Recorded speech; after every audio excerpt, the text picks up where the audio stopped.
എല്ലാവരും ഹാപ്പിയാണല്ലോ അല്ലേ? ഇന്ന് ഗീ ബോളിയാണ് കൊണ്ടുവന്നിരിക്കുന്നത്. സദ്യക്ക് നെയ് ബോളി എന്ന് പറഞ്ഞാൽ ഭയങ്കര വിശേഷമാണ്. അപ്പോൾ അത് നമുക്ക് ഉണ്ടാക്കാം. നമ്മുടെ വീട്ടിലും ചെറിയ ചെറിയ ആവശ്യങ്ങൾക്കോ ഇനി നിങ്ങൾക്ക് നാളെ ഒരു കാറ്ററിംഗ് തുടങ്ങണമെങ്കിലോ ഒക്കെ ഇത് ഉപകരിക്കും കേട്ടോ. അതുകൊണ്ട് എല്ലാവരും ഇത് സ്കിപ്പ് ചെയ്യാതെ കാണണം. കടലപ്പരിപ്പാണ് എടുത്തിരിക്കുന്നത്. ഞാൻ പാക്കറ്റ് പടി കാണിക്കണേ, ഇതൊക്കെ ഞാൻ വൃത്തിയാക്കിയാണ് എടുക്കണേ കേട്ടോ. അതുകൊണ്ട് ഓരോ സ്റ്റേജ് എനിക്ക് കാണിക്കാൻ പറ്റാത്തതുകൊണ്ടാണ് പാക്കറ്റ് കാണിക്കണത്, നിങ്ങളുടെ അളവ് അറിയിക്കാൻ വേണ്ടിയാണ്. 1/2 കിലോയാണ് എടുത്തിരിക്കുന്നത്. അപ്പം അതിലേക്ക് അത് വൃത്തിയായി എല്ലാം പറക്കിയൊക്കെ കളഞ്ഞിട്ട് വേണം കഴുകി എടുക്കാൻ കേട്ടോ. കഴുകാതെ ഇടരുത്. ചിലവർ നേരിട്ട് തന്നെ ഇടണം, തമിഴ്നാട്ടിലൊക്കെ ചെയ്യണം. അതുപോലെ ഒന്നും ആവരുത്.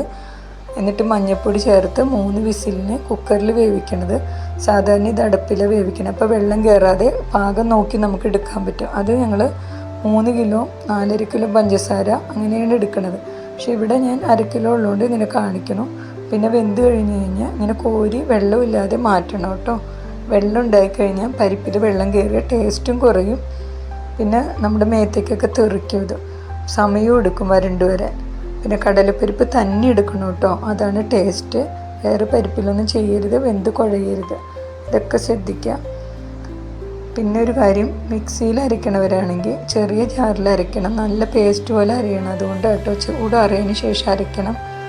കുറച്ച് പഞ്ചസാര ഇട്ട് വേണം അരയ്ക്കാൻ, വെള്ളമൊന്നും ചേർത്ത് അരയ്ക്കരുത്. അതിനോടൊപ്പം ഒരു പിഞ്ച് ഏലക്കാപ്പൊടി, ഒരു പിഞ്ച് ചുക്കുപൊടിയൊക്കെ ചേർത്ത് അരയ്ക്കുക കേട്ടോ.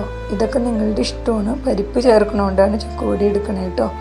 പിന്നെ ഞാൻ ഈ ഐസ്ക്രീം സ്റ്റിക്കിൽ എടുക്കണത് ഒരു നുള്ളെന്ന് കാണിക്കാനായിട്ടോ. മൊത്തം അളവ് പറയും, അത് പല സമയത്തായിട്ട് ഞാൻ ചേർക്കുന്നുള്ളൂ. അളവ് അത് തന്നെ ആയിരിക്കും കേട്ടോ. ഏലക്കാപ്പൊടി ഇത്ര അങ്ങനെ ഇത് നല്ല പേസ്റ്റ് പോലെ അരഞ്ഞിട്ടുണ്ട്.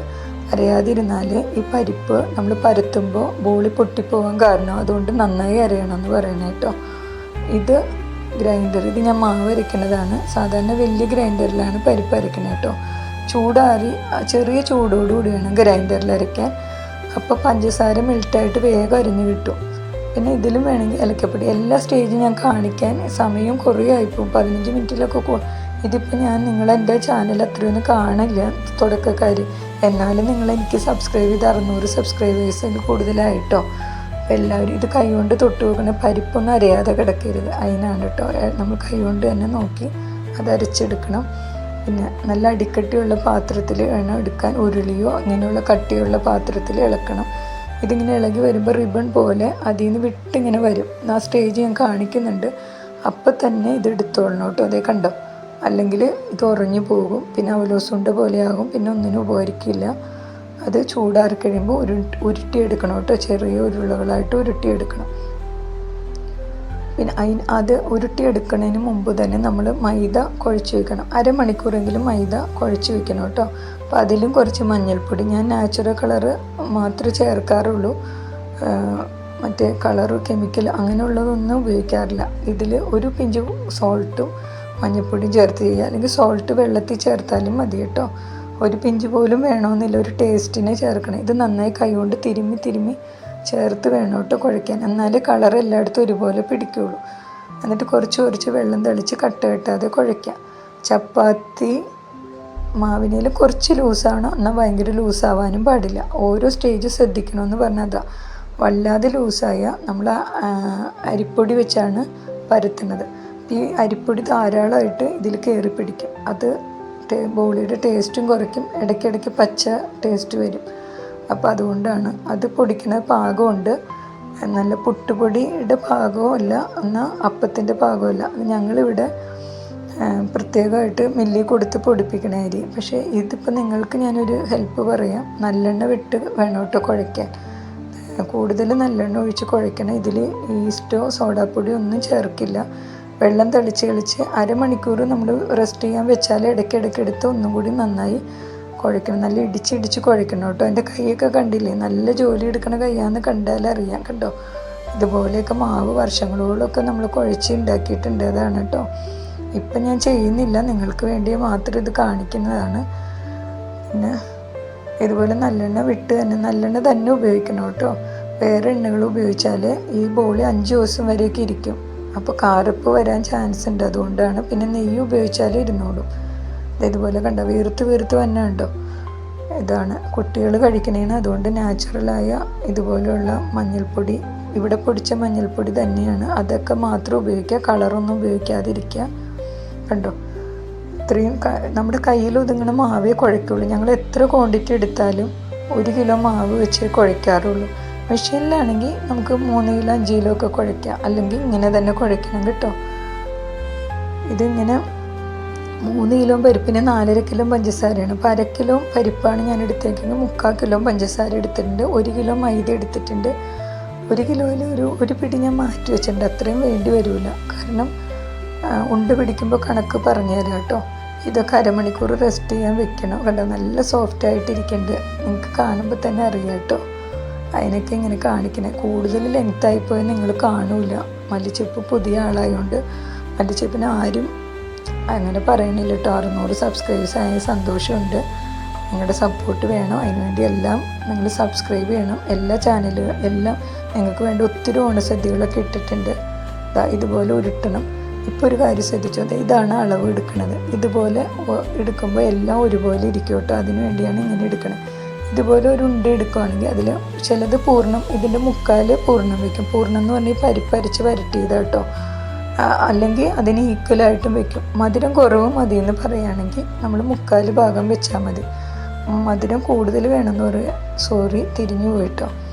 മധുരം കൂടുതൽ വേണമെന്ന് പറയുകയാണെങ്കിൽ നമ്മൾ ഈ മാവിൽ ഒരു ഉണ്ട വെച്ച് വെക്കണം, കൂടുതൽ മധുരത്തിന്.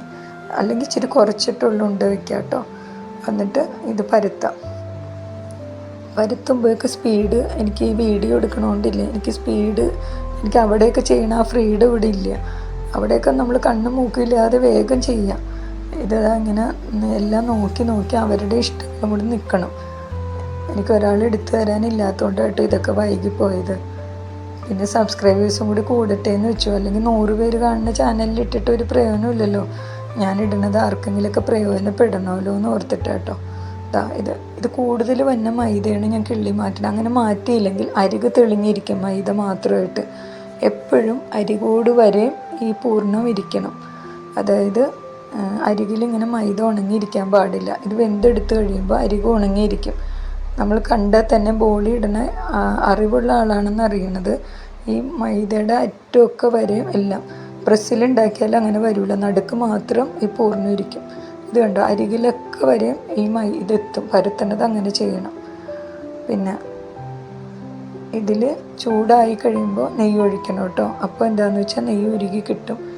എന്നിട്ട് ചൂടോടുകൂടി ആ പാത്രം എടുക്കരുത് കേട്ടോ, കൈ പൊള്ളിപ്പോവും. എന്നിട്ട് സൂക്ഷിച്ചത് ഇങ്ങനെ അരികിൽ വെക്കുക. എന്നിട്ട് ബ്രഷ് വെച്ച് തളിക്കണേ. ഓരോ ബോളി ഇട്ട് കഴിയുമ്പോഴും കല്ല് തുടയ്ക്കണം കേട്ടോ. ഇത് നമ്മുടെ ബോളിക്കല്ലാണിത്, ദോശക്കല്ലല്ല, കുറച്ചുകൂടി കട്ടിയുള്ള കല്ലാണ്. പക്ഷെ അവിടെ ചെയ്യുമ്പോൾ വലിയ കല്ലിലിടുന്ന 3-4 ഒരുമിച്ച്. ഇവിടെ ഓരോ ഇതൊക്കെ ചെയ്യണതുകൊണ്ട് സൗകര്യക്കുറവുണ്ട് കേട്ടോ. പിന്നെ നെയ്യ് തളിക്കുമ്പോൾ വീഴാതിരിക്കാൻ ഈ ഷീറ്റ് ഇവിടെ വെച്ചിരിക്കണേ. വല്ലപ്പോഴുമൊക്കെ ഇവിടെ ചെയ്യുള്ളൂ, കാരണം ഇപ്പം ഞാൻ ചെയ്യുന്നില്ല. ഓഫീസിൽ പോകണതുകൊണ്ട് ചെയ്യാൻ പറ്റുന്നില്ല. എന്നാലും ചിലവർ ഓർഡറൊക്കെ പറയും. വളരെ വേണ്ടപ്പെട്ടവരാണെങ്കിൽ നമ്മുടെ ഫാമിലിയിലുള്ളവർക്കൊക്കെ ആണെങ്കിൽ ചെയ്ത് കൊടുക്കും കേട്ടോ. അപ്പോൾ ഇതുപോലെ തളിക്കണം കണ്ടോ. ബ്രഷ് ഇതിനു വേണ്ടി ഞങ്ങൾ ഉണ്ടാക്കിയ ബ്രഷ് തന്നെ കേട്ടോ. ഇതുപോലത്തെ ബ്രഷൊക്കെ യൂട്യൂബിൽ ആൾക്കാർ ഉണ്ടാക്കുന്നുണ്ട്. അപ്പോൾ ഞാൻ ഓർത്തു ഞങ്ങൾ ഉണ്ടാക്കണ പോലെയാണല്ലോ എന്ന്. എന്നെങ്കിലും ഒരിക്കൽ ഞാൻ ഇതുപോലെയുള്ള ഇതൊക്കെ ചെയ്യാം. നിങ്ങൾ വേഗം സബ്സ്ക്രൈബേഴ്സിനെയൊക്കെ കൂട്ടിക്കോളൂ. അപ്പോൾ ഇതുപോലെ നിങ്ങൾക്ക് ഉപകാരപ്രദമായി ഒത്തിരി എണ്ണ കാച്ചുന്നത് എല്ലാം വന്നിട്ടുണ്ട്. പിന്നെ ഉലുവുണ്ടയൊക്കെ ഇട്ടിട്ടുണ്ട് കേട്ടോ. കർക്കിടകത്തിൽ മാത്രമല്ല എപ്പോഴും കഴിക്കാമെന്ന് ഞാൻ പറഞ്ഞിട്ടുണ്ട്. നിങ്ങൾക്ക് ഉപകാരപ്രദമായത് മാത്രം മല്ലിച്ചപ്പ് ഇടുന്നത്. വേഗം കണ്ടോളൂ, വേഗം സബ്സ്ക്രൈബ് ചെയ്തോളൂ. എന്നിട്ട് ഇതുപോലെയൊക്കെ എല്ലാവരും ബോളിയൊക്കെ ഉണ്ടാക്കി കഴിച്ച് ഹാപ്പി ആയിട്ട് ഓണം ആഘോഷിക്കുക. അതോടൊപ്പം മല്ലിച്ചപ്പിനെ സപ്പോർട്ട് ചെയ്യുക. അപ്പോൾ ഒന്നും കൂടി